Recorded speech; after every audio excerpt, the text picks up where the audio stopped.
Somebody said to me recently that the basic thing I'm saying is that there's a difference between God and Buddha. So I said to them, what am I supposed to be saying is the difference? And they said, language.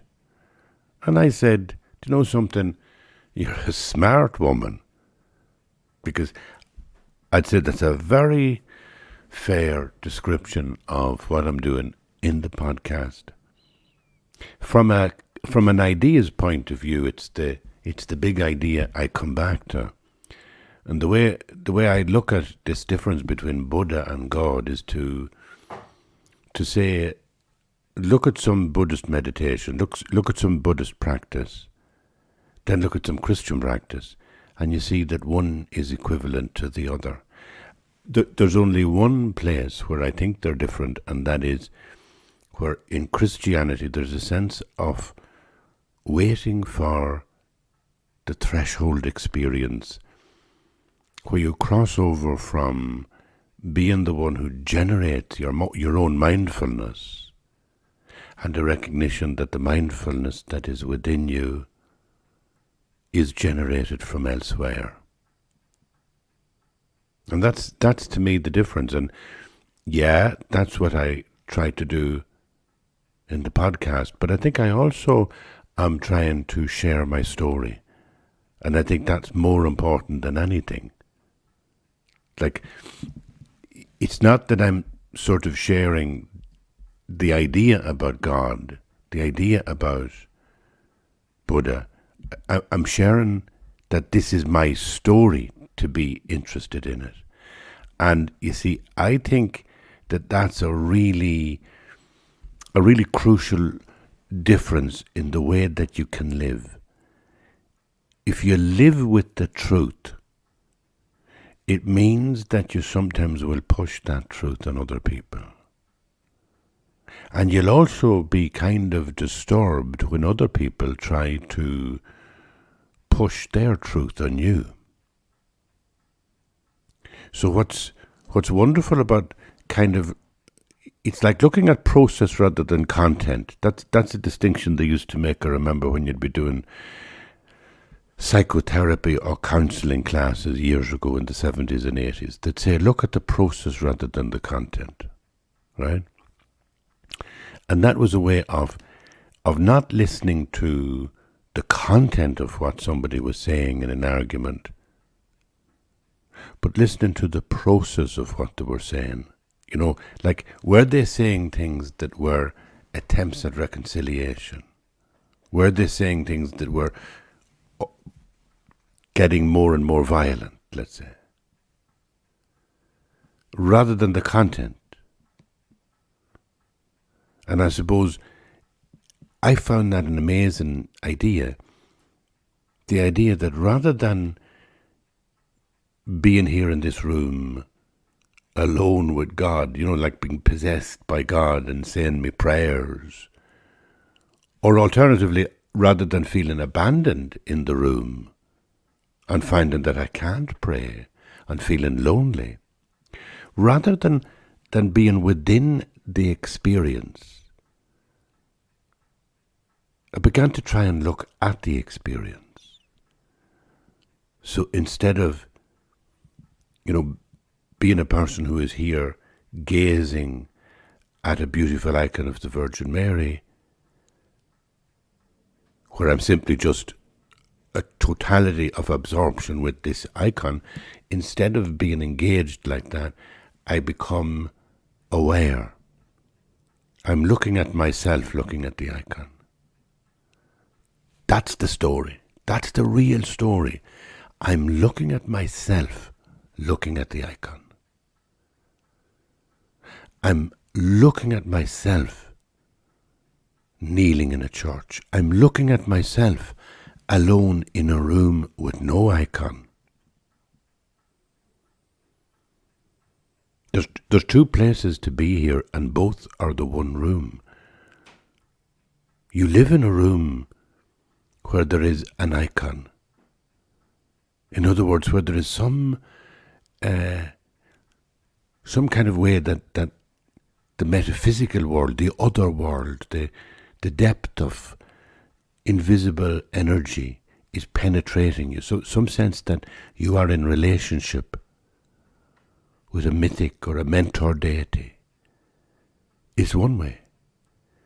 And the other way is to live without that, where you are the absolute God of your own cosmos. And the minute you put it like that, it becomes, I think it becomes clear to me, like, how important it is to see the distinction and to be able to say,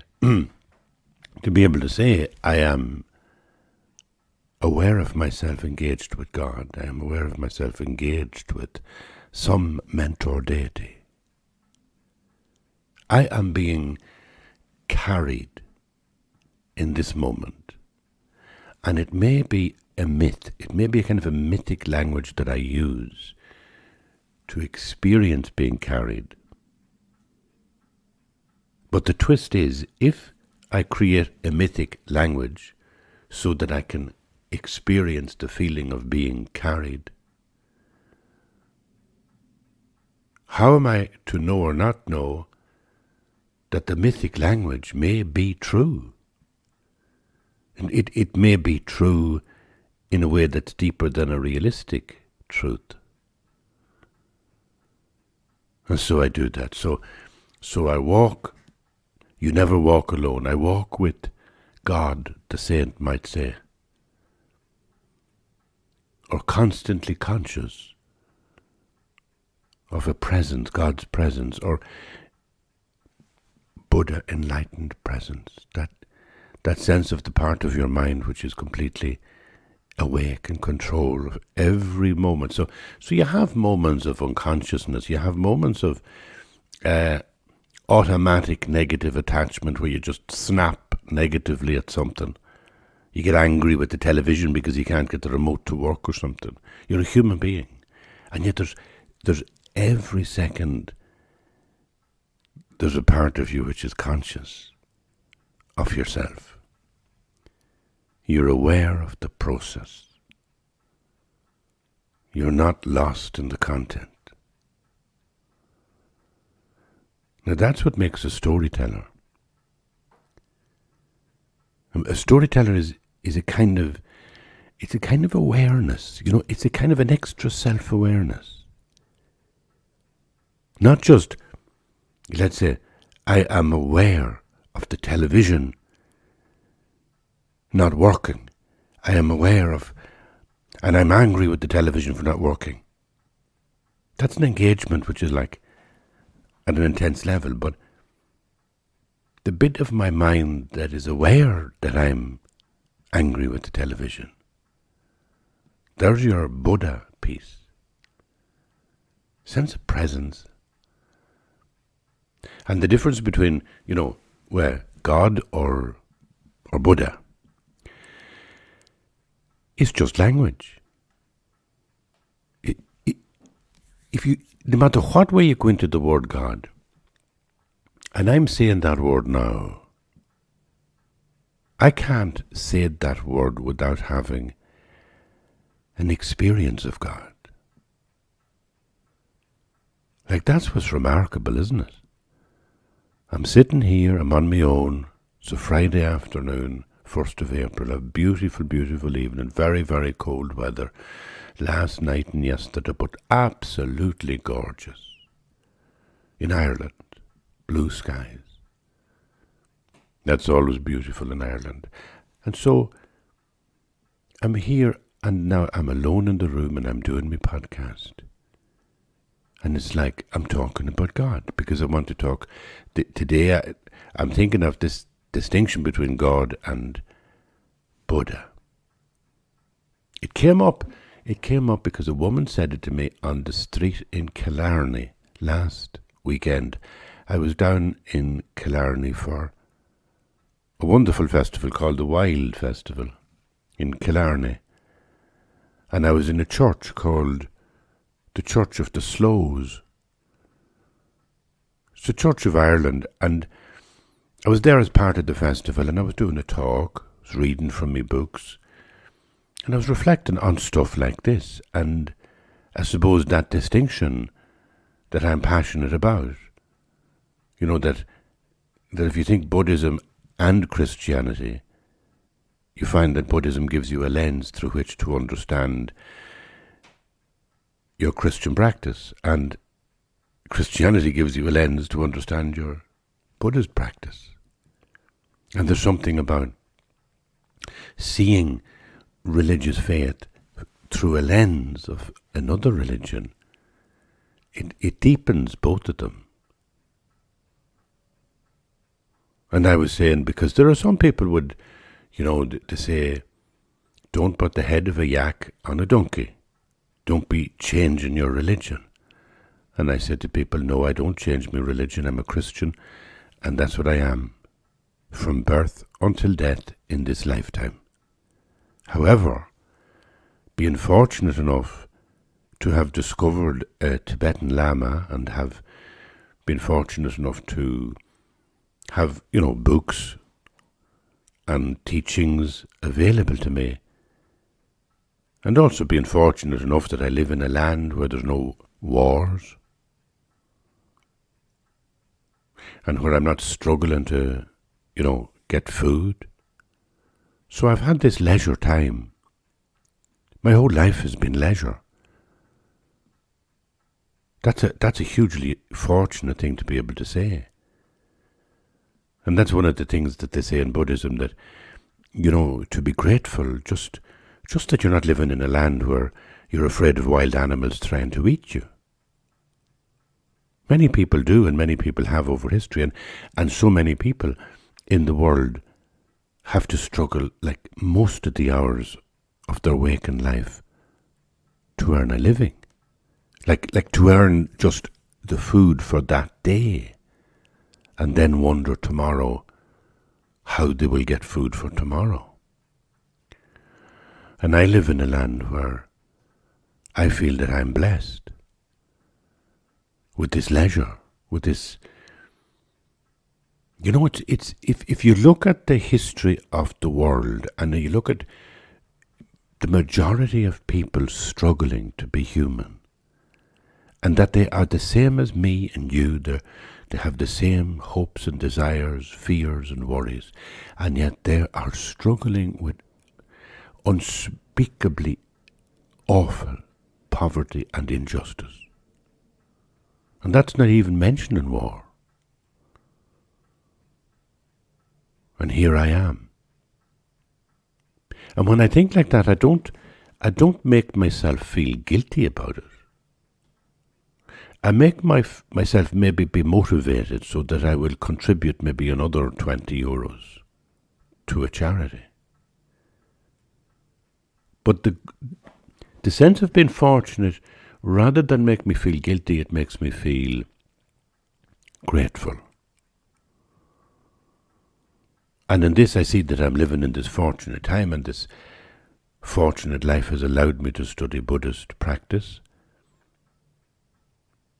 But the way that it has helped me, it's helped me as a lens to understand myself as a Christian, especially in a time as challenging as ours.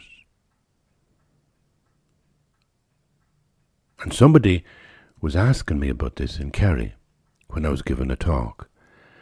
And I said that I thought the same as the way Christians used Greek philosophy and practice many, many hundreds of years ago. You go way back 1,500 years, and Christians were feeding off Greek philosophy in the same way as I might be feeding off Asian philosophy. So it's not a question of mixing your religions, but there's definitely a way whereby in the Christian tradition, just as we used Greek philosophy for hundreds of years and incorporated the kind of concepts and ideas about divinity, immutability, the Logos, the idea of Jesus as the Logos, the Word of God. All these templates intellectually came out of Greek philosophy. So in the same way, I find that there are many, many things in Buddhist philosophy that are hugely valuable.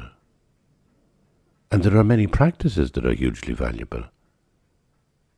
And you can use them, and you can use them to not to put the head of the yak on the donkey, not to kind of change your religion, but actually to enrich it. And if you're somebody, supposing, let's say you're a young person who has grown up in the post-religious Ireland or the post-religious Britain or America or wherever. I wouldn't say America now is post-religious, but some of it is.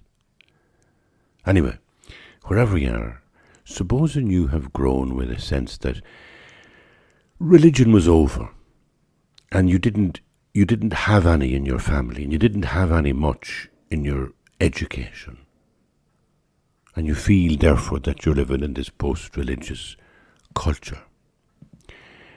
Well, you might say then that, let's say you're a feminist or you're a Republican or you're a liberal Democrat, whatever. And these are all big, rich philosophies and really valuable ways to be in the world. But you wouldn't see yourself as Christian. You might even see yourself as post-Christian. And there is a book I would suggest that you go and have a look at, and that's a book called Dominion by Tom Holland. And in that book, he does a wonderful, he's a very, very scholarly man from some of the great universities in Britain, Oxford or Cambridge, I'm not sure which, but he really gives a powerful analysis of the whole way that Christianity developed in the Roman Empire, how radical it was at that time, how in a sense feminist it was. Because the one thing that Christianity was doing at that time was proclaiming the value of the individual. Male or female. There will be neither male nor female, Greek nor Jew. All will be one in this new religion. That was the belief. Everybody, slave or free man, everybody, woman or man, everybody would be equal. And that was a fairly revolutionary thing in its time.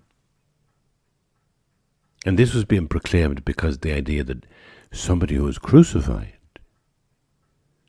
and crucifixion was not a nice thing to be discussing, because it was used by the Romans to terrorize indigenous populations.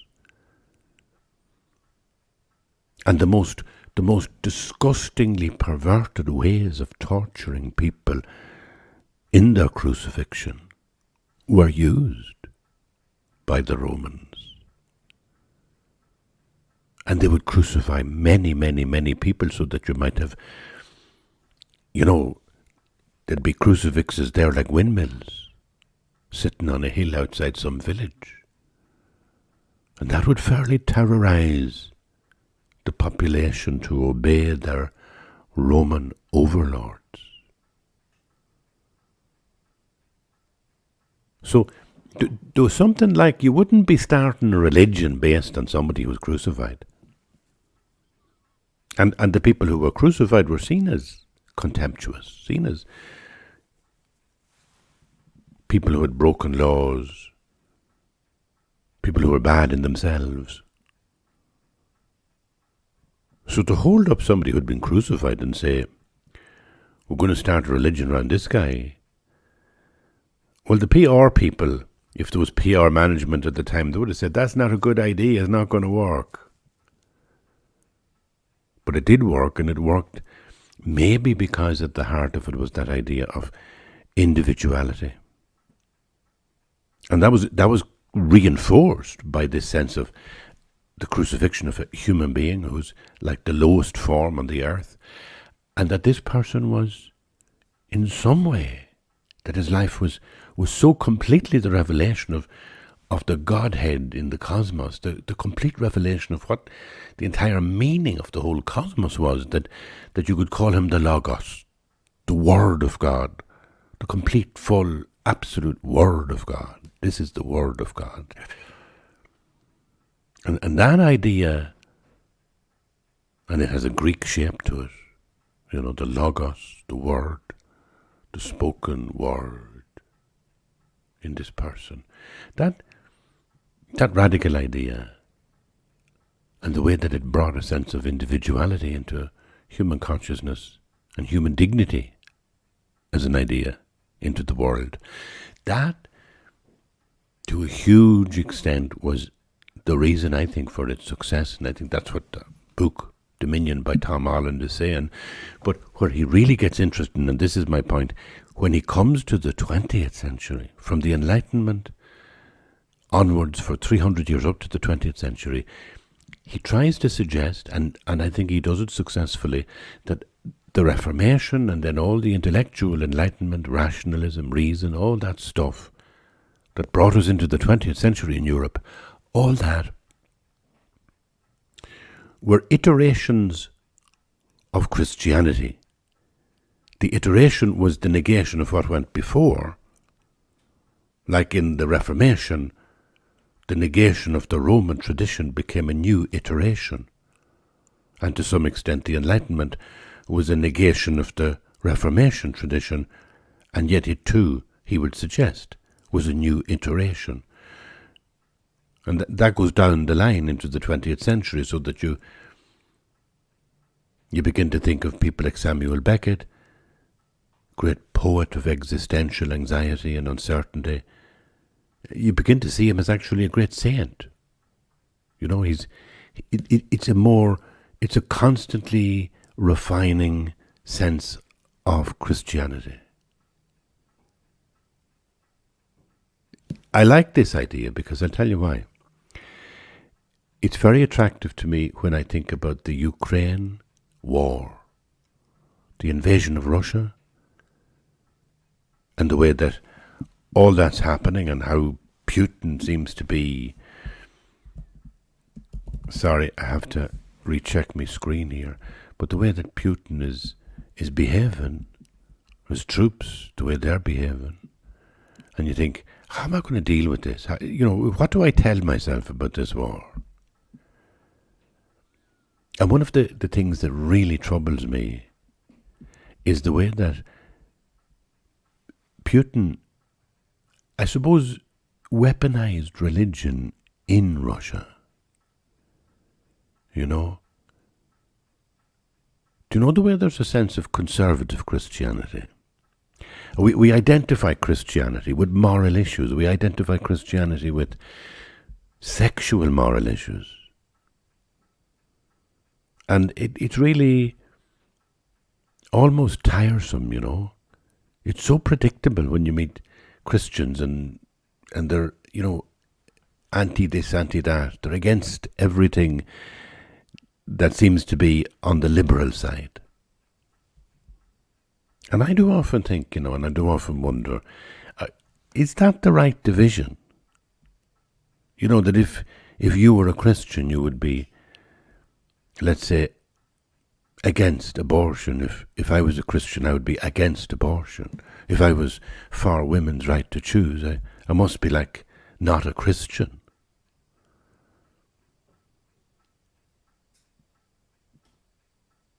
I know it's going into a dangerous area here. And I'm not going to make any, judgments or evaluations about moral stuff, because I don't do that. And what I really feel is that faith experience transcends moral arguments. It's not an ideology. And so the only reason I'm saying it now is because I want to illustrate the way I feel about this. Sometimes people gather around an ideological position and they presume that is to affirm Christianity. But if it's around an ideological position, no matter how good the position is, it's not Christianity. Because Christianity is always about not judging. Not judging. And it's about compassion, and it's about forgiveness. Now, there's very little forgiveness. People talk about anger and righteousness openly on the television, when they feel they're being moral, they feel they're kind of being really good and they're being really moral, and they'll phone in even to radio shows and they'll talk with righteousness and with anger, and they're not ashamed of this. They're not ashamed of being angry. They feel I have a right to be angry because it's the other people who have annoyed me, the other people have offended me. And like this dynamic is missing something, because it's missing the core idea in the Jesus story and in the Christian tradition, and that is forgiveness. You don't have to say which side you're on to espouse forgiveness. That's the wonderful thing, that when you talk about being Christian, you're leaving very vague where you stand politically. You're not evading it, but you're sensibly starting from a different starting point. If somebody asks me, am I, for or against any political issue, I'm not going to get into that argument in a big way. I'm more likely to try and find a way to be conscious of the ability and capacity to forgive, no matter which side you're on at all. I think that's, for me, the big lesson. Forgiveness. And I was in Kerry, and I gave this talk, and a woman afterwards, and she'd been asking me about the difference between God and Buddha, and I said, what do you think it is? And she said, well, I think what it is language. And that completely got to me as just perfect, It's like music. It's like religion as music. And when you get into it, when you practice your faith, Islam, Christian, Buddhist, Jewish, Hindu, you get into it like you get into music. Maybe, to be honest with you, if I was any good at playing the flute, I'd be recording flute music in these podcasts instead of going on talking. Maybe I would be playing flute music instead of storytelling. I'll talk to you for a few minutes, if you don't mind, about storytelling. Because, the best way to do it, I suppose, would be to read you something. And this will show you, in a sense, the way that, for me, to talk about religion is to share the story of my experience of religion. And I suppose one of the things that I'm always saying to people, like as the gift, if I wanted to give you a gift, the gift would be that you can have this experience of being alone in the room on your own. And that to me is hell. That to me is to be lonely, to feel alone, to feel that there is no one listening to you. No one. I have been there. I've been there once or twice, and it took me down into dark places to feel I am alone. Now, it took me a while then to realize that my faith was a way of not feeling alone. I may still be alone in the room. Let's say I'm alone in this room, I'm doing the podcast, and I'm alone Friday evening. But if I look at the icon of the Virgin Mary on the wall in front of me, and if I feel that that is more than just an art object, if I feel that in some way it's a focus where the presence of depth, invisible depth within the universe becomes present at the surface, then I start to kind of generate this sense of relationship. between me and the Mother, the mythic mentor, deity, Mother, the divine Mother, the Mother of God. And the same experience I have when I say, let's say, Hail Mary. That old Hail Mary that people of my age grew up with is very powerful. It's very powerful. It's like a script, It's like if you have lines in a play, and every time in the rehearsal it comes to your line and you say your line, well, you feel very engaged on the stage as you say your line. And I find that the Hail Mary does that. Makes you feel really present in the room in a different way, as if you were speaking to somebody else, and you're embodying one side of the relationship. And by embodying one side of the relationship, you begin to feel the other side. It's like the person you're talking to is there, but they're silent, right? And that's the other way of being in the room, where you have used this sense of prayerfulness to develop a relationship with the other, sense of presence with the other, and that then becomes a comfort. The room, you no longer feel alone in a way that you feel abandoned or depressed, because you feel somebody is minding you. And that's the relationship which you have constructed. Yeah, you've constructed that linguistically. You've also constructed it emotionally, because you've brought your mind down into your heart, and you're beginning to find, the more you, let's say the Hail Mary, or the more you just become aware of the icon, you begin to feel almost a physical sense of relating. Your body is relating, because you are embodying relationship. It doesn't stay in your head. If you think about your children, and you imagine or visualize all your children around you, and you imagine yourself saying to your children, I love you. I love you so much. Right? You say that 3 or 4 times.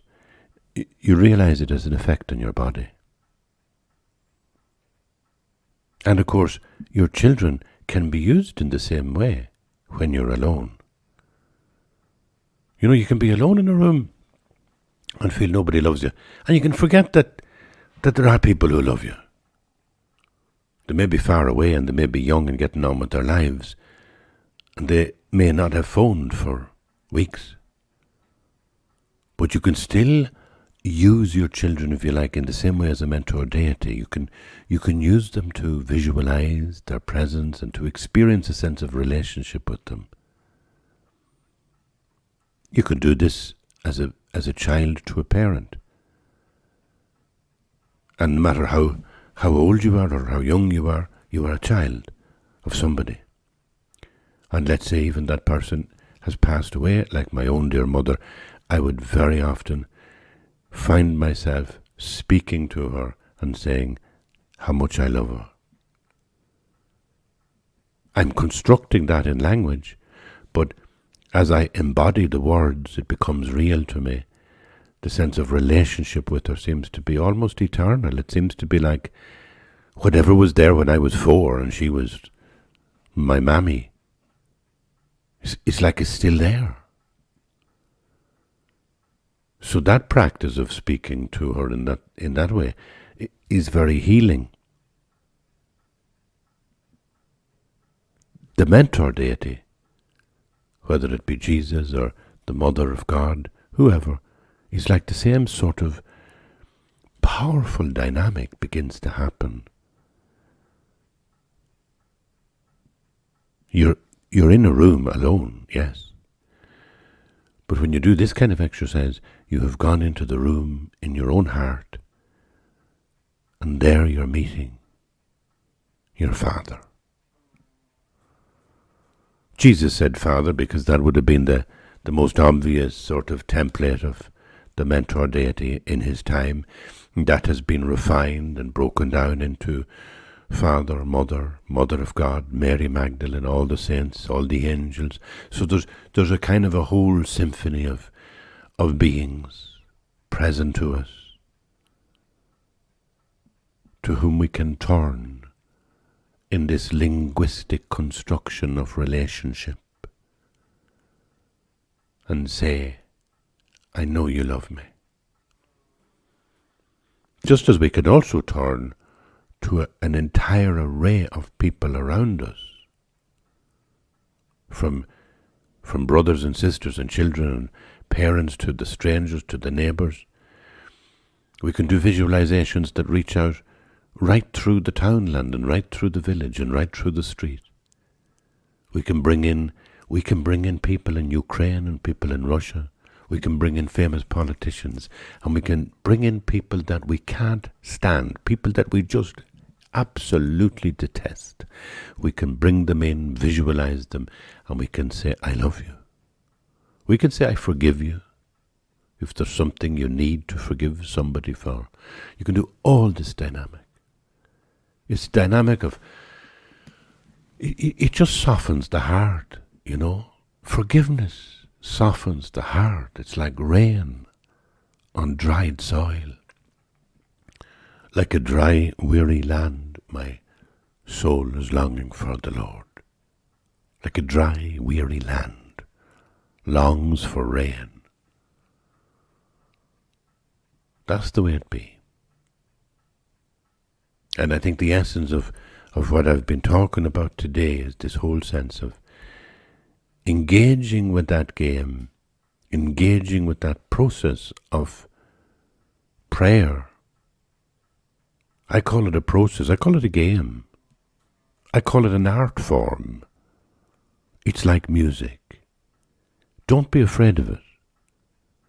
It's not leaving you alone. You're not going to break down who you are as a modern, post-religious, post-Christian person and be sucked into some medieval cell where you're kind of talking gobbledygook to God, and it's like crazy because there's no God. No.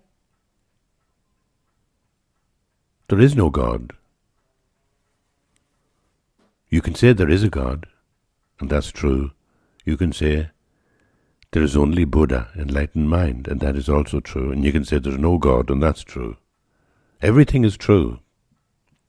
Every linguistic edifice that you construct becomes like a coat that you put on. It becomes like a clothes, a vestment that you put on. You embody. And there are linguistic constructs that are dark. You know, there are political ideologies that are unforgiving. You put it on, you begin to belong to the ideology, and it will change you as a human being. And the same is true with the beauty of religion.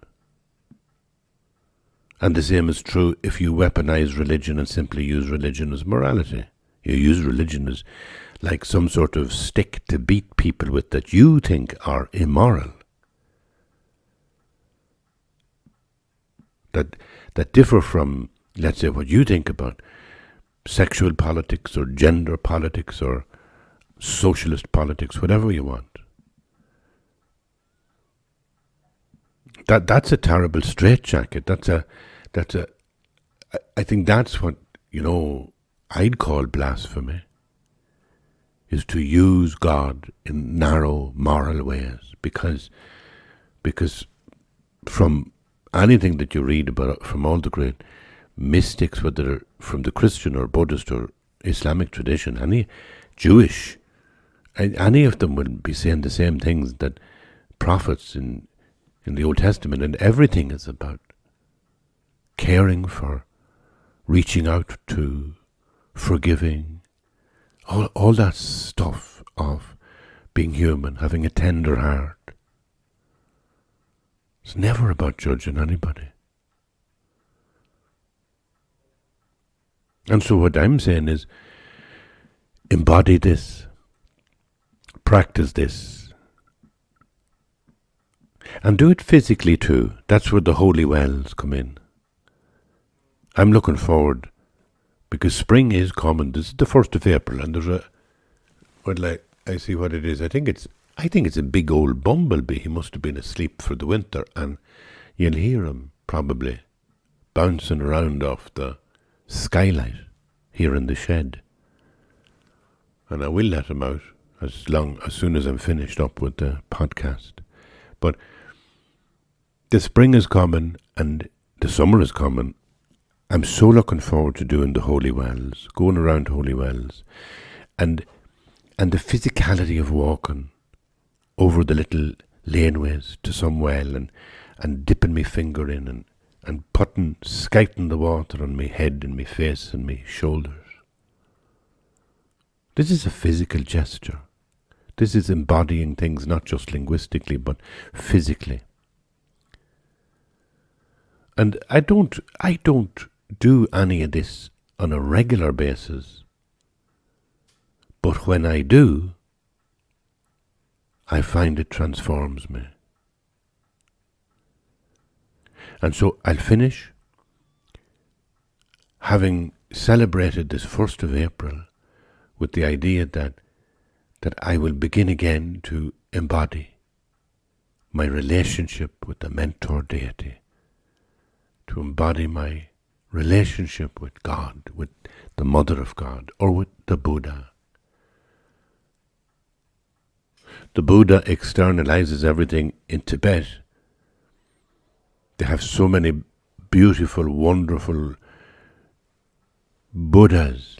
Tara, the white Buddha, Manjushri, the Buddha of wisdom, and the Buddha of compassion, whose name is hard to say, Avalokiteshvara. I'd say that's now a very poor attempt at saying that word. The Buddha of compassion. Anyway, there too you find in Tibet, in Buddhism, these saints, these Buddhas, these enlightened beings, eternal presences that are there with us and that we can embody when we speak to them. Because we're embodying one side of the relationship, and in the silence we can kind of intuit the energy of the otherness, the themness of that they are there with us. And also we can embody them physically. If I take 7 bowls and I put water in each, and I make this water an offering to the Buddha Tara, I've just enriched my entire evening. And I will do that when I'm finished this podcast. Because I'm looking sideways, and down in the corner of the room I have Tara, white Tara. And I have Manjushri just above her. I have His Holiness the Dalai Lama photographed just down on the right just below the female Buddha. And there I see the 7 bowls. And I haven't touched them now for a long time. They're fairly neglected over there. But I am going over there now when this is finished, and I'm going to pour the water in. I'll tell you how to do that now. If you're ever doing this ceremony of offering water to the Buddha, which is what a beautiful ceremony. Well, you get the jug of water in your left hand, and you get the bowls in your right hand, and the bowls, 7 bowls, and they're all, one inside the other, tucked in. And so you pour, from your left hand, you pour the water into the top bowl. Not too much. And then you lift it up, and you pour most of it into the next bowl, but you put that first bowl with some water in it on the shrine. Now you take the second bowl, which now has a good bit of water in it. Again, you lift it up, you pour most of it into the third bowl, and retaining some water in it, you put it beside the first bowl. And you make sure that it's not touching, but that it's very, very close to touching.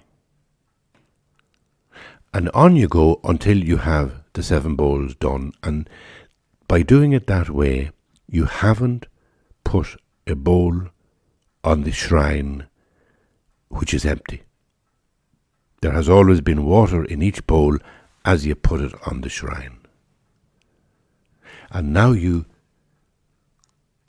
fill up the bowls from the jug of water to the brim, and again, not fully to the brim, but quite close to the brim, and absolutely dead equal in every bowl. When you have done that, finished that, you can stay with the presence of that for a long time. You have an image of a Buddha before you. You have the water bowls in front of the image, and you sit and be still with that. You are offering the water to the Buddha. You're offering the water to the Buddha, and the water is carrying everything that you are. Remember, you are water too. We are all water. And in some sense, this offering is everything, is everything. You're offering your whole life. You're offering your future, your past. All is offered to the Buddha. And that gesture of offering, you have embodied it physically by doing that. And that will transform the rest of your evening. And if you leave the water bowls there, supposing you do that in the morning, which is really the time it should be done, I suppose, like 7 o'clock, or some of these mornings, blue sky, my goodness, if I came in here and did an offering of water to the Buddha, I would have such a wonderful day. No matter what chaos or disasters would befall me, I know that there would be a kind of a ground of confidence in me, because I had already offered everything to the Buddha. And that's just, it's so wise. I should do it, you know. After talking about it now, I'm going to have to do it. I'll do it when I'm finished. So it brings me also on to doing a podcast maybe some other week where I talk about this in more depth, because there are 7 limbs to prayer in Buddhist, Tibetan Buddhist tradition. 7 limbs. They talk about the 7-limbed prayer. And offering is one of them. Asking for forgiveness is another. Rejoicing is another. Asking the Buddha to stay with us for a long time is another. You can do this, obviously, with the Buddha, but you could do it just as easily as a Christian with an image of Christ or Mary. Exactly the same way. Embodiment of the relationship. You could do it by going to a holy well. You can do it by going into a church. Embodiment. You are embodying the relationship between you and your mentor deity. You are saying, even though I am alone at a surface level in this room, I am not alone. There is something much deeper that holds me in this moment. You see, I don't even understand myself. The presence of God is so unspeakable, so beyond what words can describe, that I don't even know myself. I don't even realize what this is that I am experiencing. And the only way to contain it, going back to the very start of this, is through that sense of language that we construct these things. We construct the physical liturgies, the theatre of embodiment. We construct ways of being physical that express the relationship. Or we construct linguistic clothes and we put them on. And we put on not an ideology of Islam, not an ideology of Christianity. Leave that alone. Leave the morality alone. if you want to find the quickest way to a kind of spiritual peace in any religion, it is leave the morality alone. Because the driving undercurrent morality of all Christianity, Judaism, Buddhism, and Christianity is compassion, is forgiveness. So that's the only place to be. Two positions. And when you construct that, when you say, look, religion is like art, religion is like music, religion is a construct of language that I put together in order so that I don't feel lonely and I don't feel abandoned. You do it without worrying about the big deal of it. You just do it because if it makes you feel good, it makes you feel good, and don't be any sweat about it. But you will find by doing it that your experience of relationship really draws you towards the possibility that it is actually true. That the mythological language actually may reflect the very core nature of the universe, insofar as our dim little minds can understand it.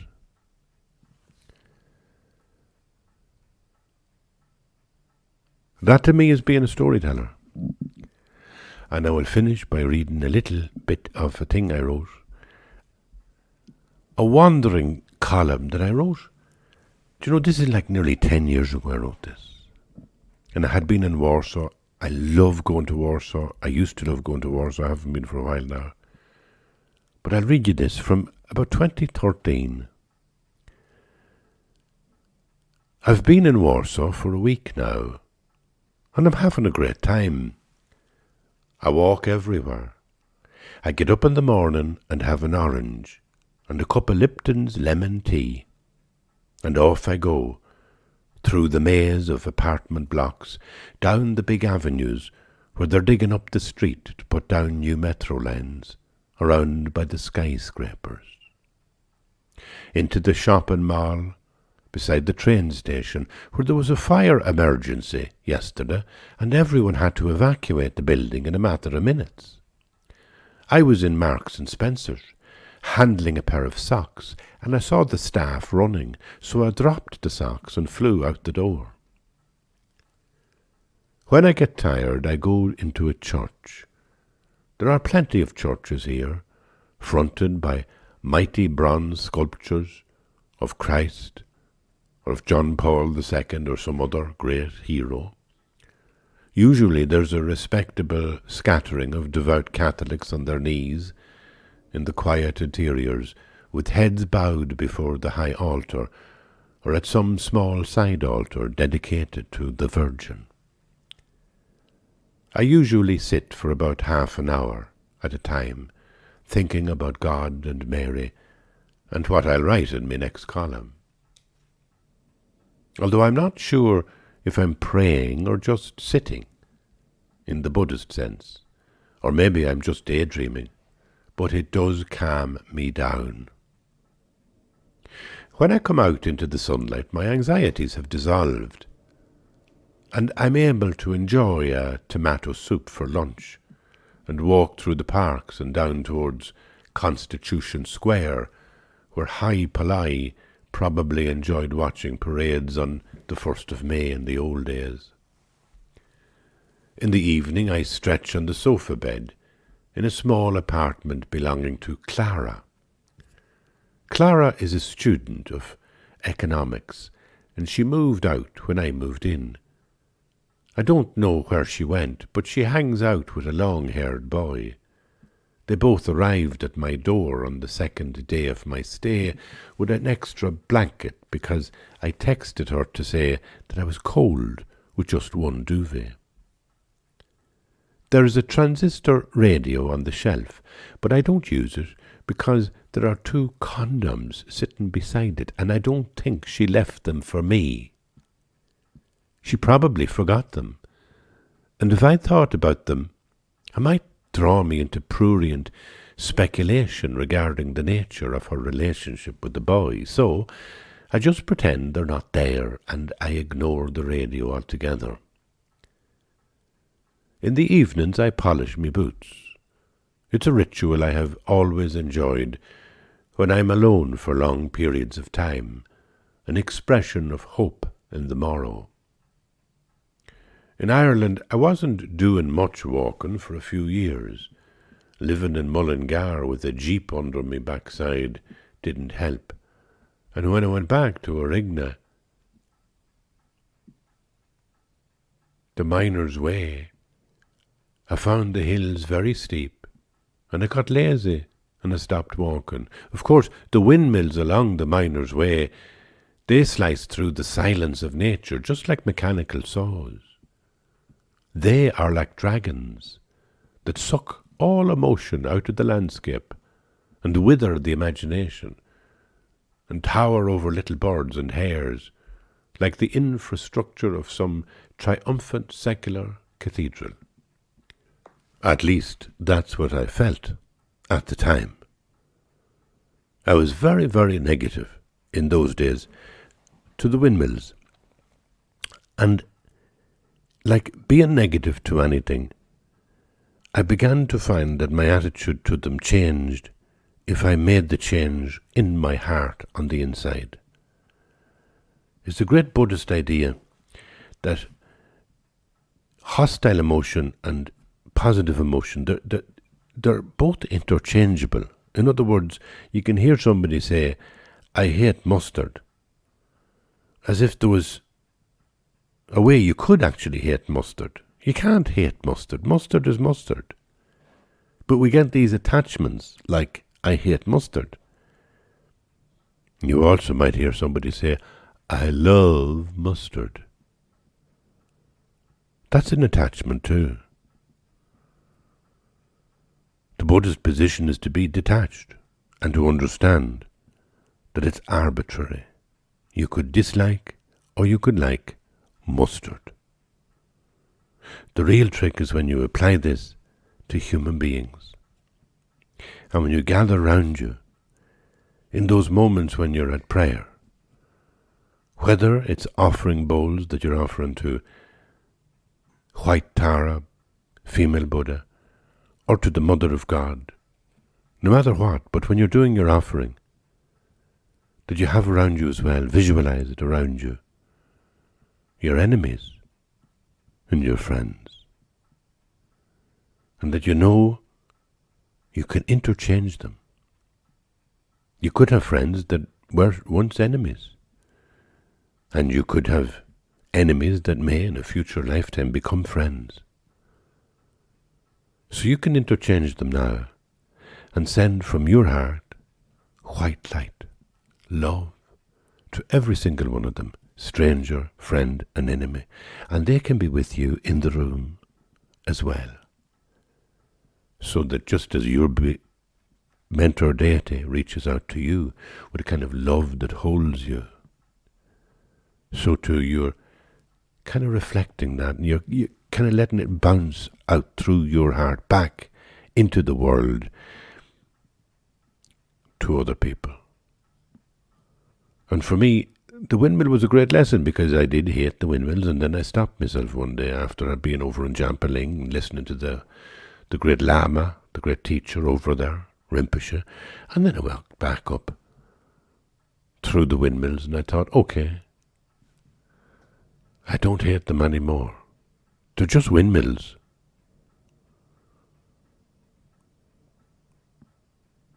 I hope you have a wonderful weekend. I hope you have a wonderful Friday evening.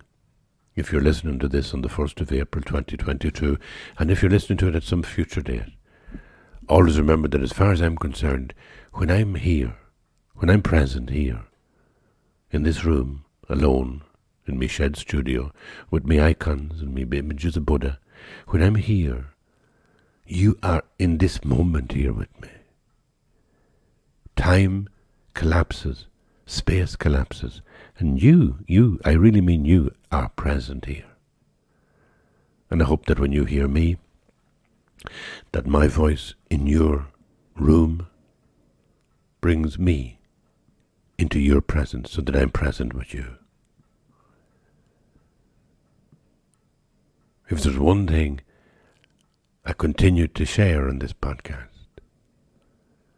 is that through the wonders of faith, we can be here now.